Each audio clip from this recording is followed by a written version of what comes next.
நாகை மாவட்டம் கீழையூர் காத்தாயி அம்மனின் அருள் அடியவர்கள் அனைவருக்கும் வணக்கம். இன்றும் என்றும் உங்களுக்கு மகிழ்வான செய்திகள் தொடர நெஞ்சம் நிறைந்த வாழ்த்துகள். கருட புராணத்தின்படி துவக்கத்தில் பிரம்மா 84 லட்ச அளவிலான ஜீவன்களை மட்டுமே படைத்தார்.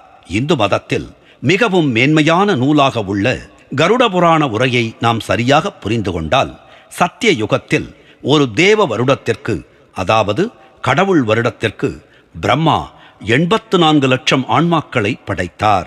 ஒரு தேவ வருடம் என்பது பிரம்மாவின் கணக்கில் 306 மனித ஆண்டுகள் ஆகும்.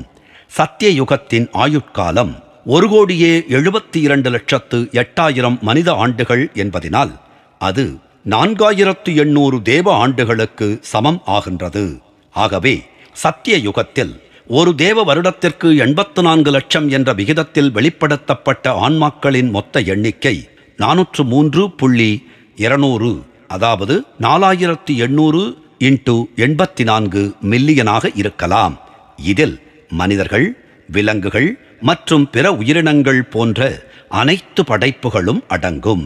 கருட புராணத்தின்படி பிரம்மாவால் படைக்கப்பட்ட 84 லட்ச உயிரினங்களில் 21 லட்சம் முட்டைகளில் இருந்தும், 21 லட்சம் மரம் மற்றும் செடிகொடிகளில் இருந்தும், 21 லட்சம் மனிதர்கள் மற்றும் பாலூட்டிகளில் இருந்தும், மீதமுள்ள 21 லட்சம் புழுக்கள் மற்றும் பூச்சிகளில் இருந்தும் வந்திருக்க வேண்டும். இது தெளிவுபடுத்துவது என்ன எனில், துவக்கத்தில் அவரால் வெளிப்படுத்தப்பட்ட ஆத்மாக்களின் எண்ணிக்கையில் 25% மட்டுமே மானிடர்களாக இருந்திருக்க வேண்டும். ஆகவே சத்திய யுகத்தில் பிரம்மாவால் படைக்கப்பட்ட 403.200 மில்லியன் ஆத்மாக்களில் 100 மில்லியன் ஆத்மாக்கள் மட்டுமே மனிதர்களாக இருந்திருக்க வாய்ப்பு உள்ளது என்று எண்ண வேண்டி உள்ளது.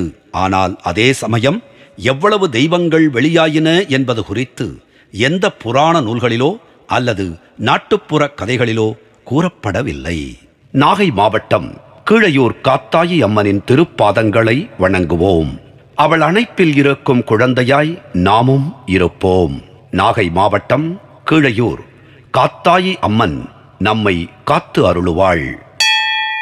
நன்றி, வணக்கம்.